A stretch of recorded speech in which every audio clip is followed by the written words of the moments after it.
வணக்கம், இது உங்கள் தினக்கதிர். நிதியமைச்சர் நிர்மலா சீதாராமன் கோயம்புத்தூரில் வியாழக்கிழமை பேசுகையில், சென்னை மெட்ரோ ரயில் திட்டத்தின் 2ஆம் கட்டம் ஒரு மாநில முயற்சி என்றும், முதன்மையாக தமிழக அரசால் நிதியளிக்கப்பட வேண்டும் என்றும், மொத்த செலவில் 10% மத்திய அரசு பங்களிக்கும் என்றும் வலியுறுத்தினார். மொத்தம் 63,246 கோடி ரூபாய் மதிப்பிலான இத்திட்டத்தில் தமிழகம் 22,228 கோடி ரூபாயும், பொது முதலீட்டு வாரியம் மூலம் மத்திய அரசு 7,425 கோடி ரூபாயும் வழங்குகிறது. பல்வேறு மற்றும் இருதரப்பு வெளி மேம்பாட்டு முகமைகள் மூலம் கூடுதலாக 33,593 கோடி ரூபாய் பெறப்பட்டுள்ளதாக சீதாராமன் குறிப்பிட்டுள்ளார். எவ்வாறாயினும் இந்த கடனில் 27% மட்டுமே 5,880 கோடி ரூபாய் இதுவரை அரசு பயன்படுத்தியுள்ளதாக அவர் குறிப்பிட்டார். நிதி பொறுப்பு மற்றும் பட்ஜெட் மேலாண்மை விதிகளையும் அவர் எடுத்துரைத்தார். தமிழ்நாடு அதன் மொத்த மாநில உள்நாட்டு உற்பத்தியில் 3% வரை கடன் வாங்கலாம் என்றும், இந்த திட்டம் மாநிலத்துறை முன்முயற்சியாக வகைப்படுத்தப்பட்டுள்ளதால் கடன் குறைய வேண்டும் என்றும் கூறினார்.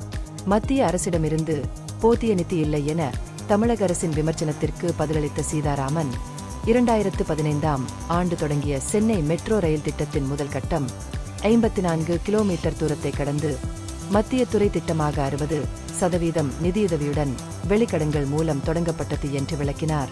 இதற்கு நேர்மாறாக 2ஆம் கட்டம் 118 கிலோமீட்டர்கள் மற்றும் 3 கோடுகளை உள்ளடக்கியது. 2018 மற்றும் 2023க்கு இடையில் மாநில அரசு 21,560 கோடி ரூபாய் கடனை பெற்றுள்ளது. மத்திய அரசின் நிதி உதவி போதுமானதாக இல்லை என்ற கூற்றுக்களை எதிர்கொண்டு மாநிலத்தின் நிதி குறைவாக பயன்படுத்தியதில் அவர் அதிருப்தி தெரிவித்தார். தமிழகத்திற்கு அந்நிய முதலீடுகளை ஈர்ப்பதற்காக தமிழக முதல்வர் ஸ்டாலினின் முயற்சிகளை சீதாராமன் வரவேற்றுள்ளார். இதுபோன்ற முயற்சிகள் தமிழகத்தின் பொருளாதார வளர்ச்சிக்கு பயனளிக்கும் என்று கூறிய அவர், அதிக முதலீடுகளை கொண்டு வருவதற்கான முயற்சிகளை தொடர்ந்து மேற்கொள்ளுமாறு முதலமைச்சரை ஊக்குவித்தார். மத்திய அரசுக்கு அளிக்கும் ஒவ்வொரு ரூபாய்க்கும் 29 பைசா மட்டுமே தமிழகம் பெற்றுள்ளது என்ற திமுகவின் குற்றச்சாட்டிற்கு பதிலளித்த சீதாராமன், மாநிலத்திற்கு இதைவிட அதிக நிதி கிடைத்துள்ளது என்று வலியுறுத்தினார்.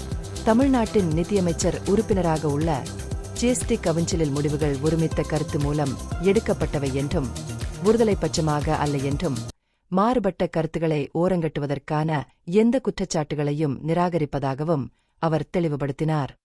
இது உங்கள் தினக்கதிர். நன்றி.